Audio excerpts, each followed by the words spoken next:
Hello दोस्तों, welcome to sleepy classes. आज शुरुआत करने से पहले मैं आपको एक बात याद दिलाना चाहता हूं। प्रीलिम्स में 173 दिन का वक्त बचा है। हम चाहते हैं कि आप मैक्सिमम प्रैक्टिस करें, इसलिए प्रीमिक्स इनिशिएटिव को हम थोड़ा सा मॉडिफाई कर रहे हैं। मॉडिफाई यानी कि आपको प्रीमिक्स के जो क्वेश्चंस हैं वो दोपहर 12 बजे को ही मिल जाया करेंगे। उन क्वेश्चंस को सॉल्व करने के लिए या उस क्विज को सॉल्व करने के लिए आपको क्या करना होगा, sleepyclasses.com वेबसाइट पे जा सकते हैं या हमारे जो डिस्क्रिप्शन है, वीडियो के डिस्क्रिप्शन में, उसमें एक लिंक दिया हुआ है, उस लिंक को क्लिक कर सकते हैं और उस लिंक के ऊपर जाके जो क्वेश्चंस क्विज है उसे पहले ही अटेम्प्ट कर सकते हैं। दोस्तों, ये फ्री ऑफ कॉस्ट है, इसमें आपको कोई फीस नहीं भरनी है और इस क्वेश्चंस को आप अटेम्प्ट करेंगे दोपहर 12 बजे। उसी दिन, उसी डेट को रात 10 बजे हम आपसे मिलेंगे और वो 5 क्वेश्चंस के सॉल्यूशंस डिस्कस करेंगे। तो आपको क्वेश्चन पहले ही अटेम्प्ट करने का मौका यहां मिल जाएगा और उसके जो सॉल्यूशंस हैं वो शाम को 10 बजे आपके सामने हम लेके आएंगे। तो यहां जाके आपने प्रीमिक्स 5 MCQ फॉर प्रीलिम्स, ये एक कोर्स बना होगा, इसको क्लिक करना है, इसमें एनरोल कर देना है। एनरोल सिंपल एक ही क्लिक से हो जाएगा, ठीक है, और फ्री ऑफ कॉस्ट है, इसमें आपको कोई पैसा नहीं देना है बिकॉज प्रीमिक्स जो इनिशिएटिव है वो हमारा फ्री इनिशिएटिव है। तो इससे आपकी डेली प्रैक्टिस भी पता लग जाएगी और आपको अपना स्कोर भी पता लग जाएगा। आइए देखते हैं कि आज के सवाल में क्या जवाब आपको देने हैं। Which of the following is not a feature of constitutionalism? पहला सवाल है, first question is which of the following is not a feature of constitutionalism? तो सही जवाब जिसने दिया है वो सी आंसर को टिक किया होगा उन्होंने, that is respect for community rights. Now you can argue कि सर ऐसा हो सकता है कि किसी कॉन्स्टिट्यूशनल सोसाइटी में, संवैधानिक सोसाइटी में कम्युनिटी के राइट्स को आइडेंटिफाई किया गया हो, जैसे कि भारत के संविधान में आर्टिकल 29 में किसी भी रिलीजियस सेक्शन या लैंग्विस्टिक सेक्शन या कोई भी सेक्शन ऑफ सोसाइटी हो फॉर दैट मैटर, चाहे वो माइनॉरिटी हो चाहे वो मेजॉरिटी हो, उसके कम्युनिटी राइट्स को या उसके कल्चरल राइट्स को आइडेंटिफाई किया गया है। लेकिन ये एसेंशियल फीचर ऑफ कॉन्स्टिट्यूशनलिज्म नहीं है, क्योंकि एसेंशियल फीचर ऑफ कॉन्स्टिट्यूशनलिज्म है इंडिविजुअल राइट्स को प्रोटेक्ट करना। हम अपने फंडामेंटल राइट्स में देखते हैं कि बहुत सारे इंडिविजुअल राइट्स को प्रोटेक्ट किया गया है, चाहे वो आर्टिकल 25 हो, आर्टिकल 19 हो, आर्टिकल 21 हो, और ये सैक्रोसैंक्ट रहता है। इसीलिए अगर हम बात करते हैं स्कॉलर लुइस हेनकिन की किताब न्यू बर्थ ऑफ कॉन्स्टिट्यूशनलिज्म की, तो हम ये देख सकते हैं कि 8 चीजें किसी भी कॉन्स्टिट्यूशनल गवर्नमेंट में हो सकती हैं। अगर आपने कॉन्स्टिट्यूशनलिज्म के कॉन्सेप्ट को अच्छे से समझा है और पढ़ा है तो आपने जरूर पढ़ा होगा कि कॉन्स्टिट्यूशन बना देने से या एक रिटन कॉन्स्टिट्यूशन मात्र होने से कॉन्स्टिट्यूशनलिज्म इंश्योर नहीं हो पाता। Constitutionalism means that there are certain aspects to the constitution which must be fulfilled. So there can be a country which has a constitution but has no constitutionalism. क्या आप ऐसी country की example मुझे दे सकते हैं? कमेंट्स में लिख के मुझे बताइए। इंडिया एग्जांपल मत लिखना, क्योंकि इंडिया फिर बहुत बड़ी डिबेट हो जाएगी। दूसरी कंट्रीज की एग्जांपल देनी है जहां पे कॉन्स्टिट्यूशनलिज्म है, नहीं है, जबकि वहां पे कॉन्स्टिट्यूशन भी है, संविधान भी है, रिटन कॉन्स्टिट्यूशन भी है। तो popular sovereignty, rule of law, democratic government, separation of powers, independent judiciary, civilian control of the military, police governed by law and judicial control, and respect for individual rights. These are the 8 parameters with which you should identify constitutionalism. और ये सबसे जरूरी important parameters होते हैं। Second statement, आपको 2 statements दी गई हैं, second question in fact 2 statements, और इनमें से बताना है करेक्ट, इनकरेक्ट एंड एवरीथिंग। देखिए, कुछ कॉन्स्टिट्यूशनल अमेंडमेंट्स बहुत ज्यादा पॉपुलर नहीं है, फैंसी नहीं है, लेकिन कभी भी यूपीएससी आपको सरप्राइज करके उसमें से पूछ सकता है। तो इसलिए हम सरप्राइजेस के लिए रेडी रहते हैं और 40th कॉन्स्टिट्यूशनल अमेंडमेंट एक्ट के बारे में कुछ जानते हैं। The answer is both are incorrect statement. दोनों स्टेटमेंट इनकरेक्ट है। पहली statement, Constitution does not clarify who has the rights over land, minerals and other valuables underlying the ocean within territorial waters. It in fact clarifies it very clearly. Article 297 of the constitution ये clarify कर देता है कि भारत के territorial waters के अंदर और भारत की कॉन्टिनेंटल शेल्फ के नीचे जितने भी वैल्यूएबल मिनरल्स हैं, जितने भी रिसोर्सेज हैं, उन सब के ऊपर यूनियन का कंट्रोल है, और ये संविधान के आर्टिकल 297 में बताया गया है। तो इसका मतलब ये हुआ कि जितना टेरिटोरियल वाटर्स हमारा है वहां तक यूनियन का कंट्रोल कॉन्स्टिट्यूशनली मैंडेटेड है। इसके अलावा भारत ने एक इंटरनेशनल ट्रीटी भी साइन की है जिसका नाम है UN CLOS, United Nations Convention on laws of the sea. इस ट्रीटी के हिसाब से कुछ पैरामीटर्स डिसाइड किए गए हैं कि टेरिटोरियल सी कहां तक होगा, एक्सक्लूसिव इकोनॉमिक जोन कहां तक होगा, और उसी पैरामीटर्स के अधीन जो है, अंडर जो है, इंडिया को फंक्शन करना पड़ता है। Now, the second statement was that 40th Constitutional Amendment Act of 1976, it added a provision, और वो प्रोविजन क्या था? वो प्रोविजन ये था कि भारत का कितना एक्सक्लूसिव इकोनॉमिक जोन होगा, भारत की कॉन्टिनेंटल शेल्फ कहां तक, कितने नॉटिकल माइल या किलोमीटर तक जाएगी, या भारत के टेरिटोरियल वाटर्स कितने नॉटिकल या माइल या किलोमीटर्स तक जाएगी, ये डिसाइड करने की पावर दी गई थी पार्लियामेंट को, ना कि प्रेसिडेंट को। सो पार्लियामेंट कानून बना के, कानून के थ्रू रेटिफाई करके ये बता सकता है कि इंडिया में टेरिटोरियल सी कहां तक है, एक्सक्लूसिव इकोनॉमिक जोन की एक्सटेंट कहां तक है, कॉन्टिनेंटल शेल्फ की एक्सटेंट कहां तक है, and that is clearly mentioned by the 40th constitutional amendment act of 1976।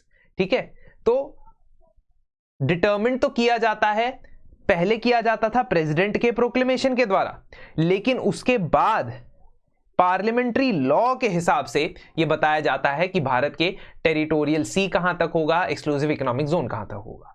अब जब इंडिया ने इंटरनेशनल ट्रीटी साइन कर दी तो पार्लियामेंट ने कानून भी उसी तरीके से बनाया, which is in compliance with the international treaty of UN Claus.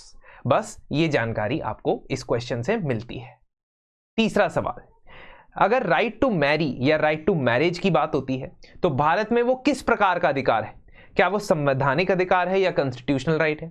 क्या वो फंडामेंटल राइट है या मूलभूत अधिकार है? या वो स्टैट्यूटरी या लीगल राइट है? या वो इनमें से कुछ भी नहीं? So correct answer is C, it is a statutory right, because different marriage acts in across the country provide you the right to get your marriage registered. अब चाहे वो स्पेशल मैरिज एक्ट हो, चाहे हिंदू मैरिज एक्ट हो, चाहे मुस्लिम personal laws act हो, तो वो स्टैट्यूटरीली आपको अवेलेबल है। लेकिन रिसेंटली सुप्रीम कोर्ट ने सेम सेक्स मैरिजेस के ऊपर वर्डिक्ट देते हुए एक खास बात कही, और ये जो रीसेंट वर्डिक्ट्स होती हैं उसमें से जो मेन बातें निकल के आती हैं, ऐसा देखा गया है अक्रॉस द बोर्ड कि यूपीएससी उसमें प्रीलिम से सवाल पूछ लेता है। फॉर एग्जाम्पल, यूपीएससी ने राइट टू मैरी के बारे में तब भी सवाल पूछा था जब सुप्रीम कोर्ट ने साल 2017-18 में हसीन जहान केस के अंदर जजमेंट सुनाई थी, जिसमें उन्होंने कहा था कि right to marry was under a right to choose your life partner comes under article 21 which comes under right to freedom, right to life and liberty। ठीक है, सिमिलरली जब राइट टू प्रॉपर्टी के ऊपर जजमेंट आई थी, इन कौन सा case था वो? पुट्टास्वामी केस, तो वहां पे भी सुप्रीम कोर्ट ने उसी साल प्रीलिम्स के अंदर सवाल पूछा। तो इस आंसर को अब तैयार कर सकते हैं on the basis of Supriyo versus union of India case, जिसको हम शॉर्ट में कहते हैं सेम सेक्स मैरिज वर्डिक्ट। इस वर्डिक्ट के अंदर संवैधानिक कॉन्स्टिट्यूशनल बेंच बैठा था जिसमें 5 जजेस थे, और 5 जजेस के बेंच ने यह कहा कि सबसे पहली बात, हम सेम सेक्स मैरिज को लीगली रिकॉग्नाइज नहीं कर सकते, लेकिन 5 जज ने यूनानिमसली यह कहा कि right to marry is not your fundamental right, nor it is a constitutionally guaranteed right, it's a statutory right. ये आपका स्टैट्यूटरी राइट है, संविधान एक्सप्रेसली राइट टू मैरी आपको नहीं दे रहा है, और हम भी प्रेजेंटली एज अ कोर्ट इसे नहीं मान रहे हैं। अगर आप इस जजमेंट के बारे में और डिटेल में जानना चाहते हैं और इसके सभी पहलुओं को समझना चाहते हैं, तो इसके ऊपर मैं ऑलरेडी एक आधे घंटे का वीडियो बना चुका हूं जिसमें मैंने सभी पक्षों को, सभी एस्पेक्ट्स को डिस्कस किया है। उस वीडियो का लिंक मैं डिस्क्रिप्शन के अंदर लगा रहा हूं, और उस वीडियो के लिंक को क्लिक करके आप जरूर उस वीडियो को देखिएगा, you will get different perspectives of that judgment. चौथा सवाल, स्टेटमेंट 1 और स्टेटमेंट 2 दी गई है और आपको बतानी है इनमें से कौन सी करेक्ट और इनकरेक्ट है। Statement number 1, 42nd Constitutional Amendment Act added 3 new articles in Part 4 of the Constitution, that is Directive Principles of State Policy। ये स्टेटमेंट बिल्कुल सही है और मैं आर्टिकल्स भी बताऊंगा। लेकिन स्टेटमेंट नंबर 2, जिसमें चंपकम दुराईराजन केस की बात हुई है, वहां पे जो स्टेटमेंट उसके बारे में दी गई है वो स्टेटमेंट गलत है। Supreme court ruled that in case of any conflict between fundamental rights and directive principle would prevail. ये चीज गलत है। क्यों? क्योंकि चंपकम दुराईराजन केस की जजमेंट ही वो जजमेंट है जिसकी वजह से फर्स्ट कॉन्स्टिट्यूशनल अमेंडमेंट एक्ट जो है वो पास होता है। सो देर जब हम बेसिक्स पढ़ते हैं पॉलिटी के, फंडामेंटल राइट्स के, तो वहां पे हम जरूर इन चीजों के बारे में पढ़ते हैं कि फर्स्ट कॉन्स्टिट्यूशनल अमेंडमेंट एक्ट जो था वो स्ट्रेंथन करने के लिए डायरेक्टिव प्रिंसिपल्स को और फंडामेंटल राइट्स में कुछ अमेंडमेंट्स लाने के लिए या उनको कुछ तरीके से कुछ हद तक डाइल्यूट करने के लिए लाया गया था, which was an aftermath of the 3 or 4 judgements of different courts in the judiciary. पहली जो स्टेटमेंट थी वहां पे बात बिल्कुल सही कही है कि हाँ 4 चीजें बदली थी, बट नया आर्टिकल अगर हम बात करें तो 3 नए article 42nd constitution amendment act ने लाए थे।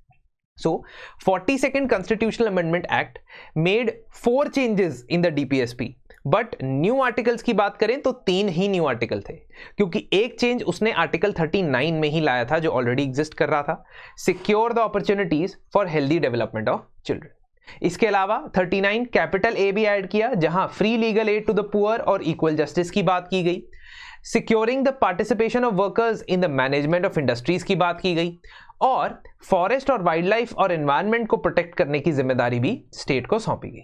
सो these were the 4 changes that were made, but the articles, new articles that were added were 3, 39A, 43A और 48A। Second statement Champakam Dorairajan case के बारे में है, और इस केस के बारे में भी मैं डिटेल में ऑलरेडी डिस्कस कर चुका हूं फ्यू मिनट सीरीज के अंदर, बहुत सारी वीडियोस के अंदर।